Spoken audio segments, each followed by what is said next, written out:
What's up guys, welcome back to my channel. It's me again, Chat, and today I will show you how to create a KDP low content and no content maze book interior.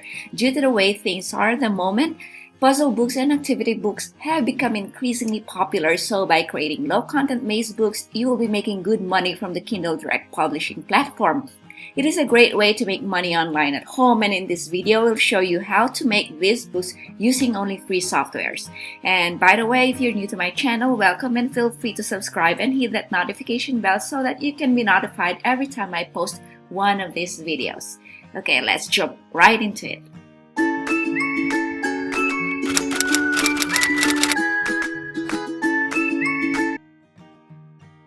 So there are two maze generators that I've seen online. One is from mjlozp, and this other one is this mjgenerator.net. The difference between these two is that this one, it's only a square shape. You cannot change the shape of this one.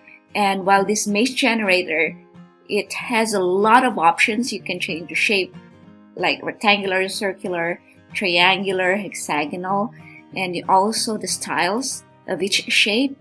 So this one's better, but this one though you need to buy for commercial use. It says here that if you're publishing on Amazon, KDP or similar, that you need to pay for it for a small amount. If you're just doing one maze, see, if you look at the commercial use, here are the prices.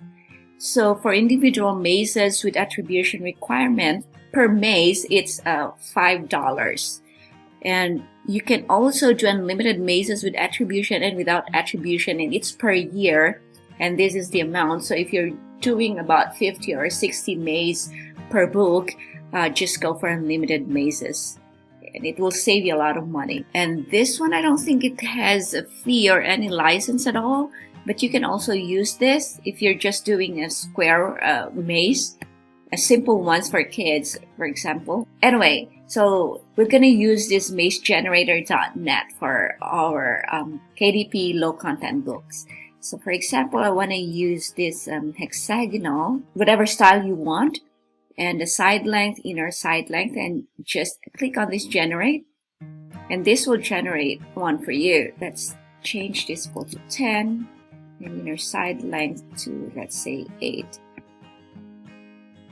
And this is a very simple puzzle maze for kids. If you're doing books for maybe kids ages of 3 to 5 years old, you can just do this. So for example, I want this. All you have to do is click on PNG and then download it. So once you've downloaded that one, you also need to download the solution. So you can just do this, click on this solution, or just download the PNG with solution and download it.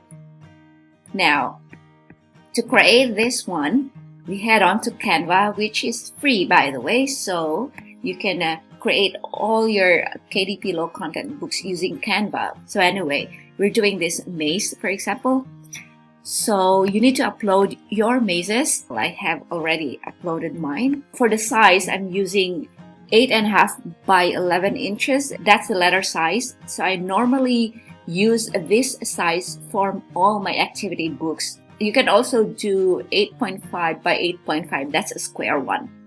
So anyway, for this one, I can do it like this.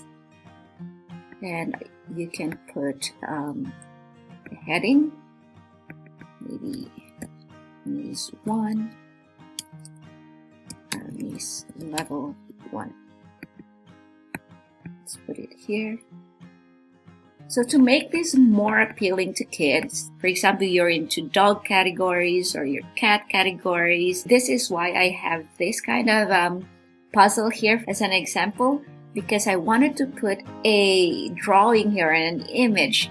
For example, like this cat. So also kids can do the maze as well as color it.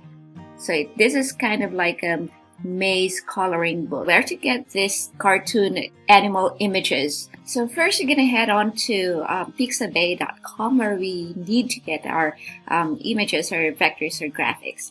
So if you're, for example, if you're doing cat images or cat maze puzzle books, we can just search for cat cartoon images or image. There you go. You'll see all of this cat cartoon images. So what we're looking for is one with a black and white. For example, this one. So just click on that one. I have it here already, and it says here that it's free to download. It's free for commercial use and no attribution required. So just click on this free download and choose the size that you want and then download it. So you go back to Canva, and I have this one here, and just drag and drop it. And then resize it to the one that you like. So there you go. So you just have to do this over and over. You can just add a new page. And for example, this one, you just need to be consistent with your puzzles. So if it's for kids ages 3 to 5, just download mazes that are suitable for those ages. If you're making puzzle maze pages for adults, you might want to do harder mazes. So for example, this kind of maze. And maybe you can also go to Canva and you're doing mazes with a flower coloring book and elements in Canva, and then just search for flower in the element section and just put it here. You can like this. All right, there you go. So you have the flower image there, and then your maze here, and just add new pages, and then you can compile it afterwards here in this download section. For the solutions page, you can actually do it like just this small or even smaller than that. So you can have a few of this, like maybe four solutions in one page. So you don't have a lot of pages. Anyway, you can put this at the back of your book. So just compile this, everything, and compile it as PDF, and then make a cover, upload it to KDP. So that's it. And there you go. Have fun creating maze puzzles, and feel free to let me know what you think. And I hope you've enjoyed and learned something from today's video. And if you find this helpful, please share your comments below. I love reading your comments and replying to them. And feel free to subscribe, like, and share this on social media as well. It really helps the YouTube algorithm and gives me reasons to keep making these videos. As always, thank you for watching, and I'll see you on the next one. Keep watching and keep learning. Bye!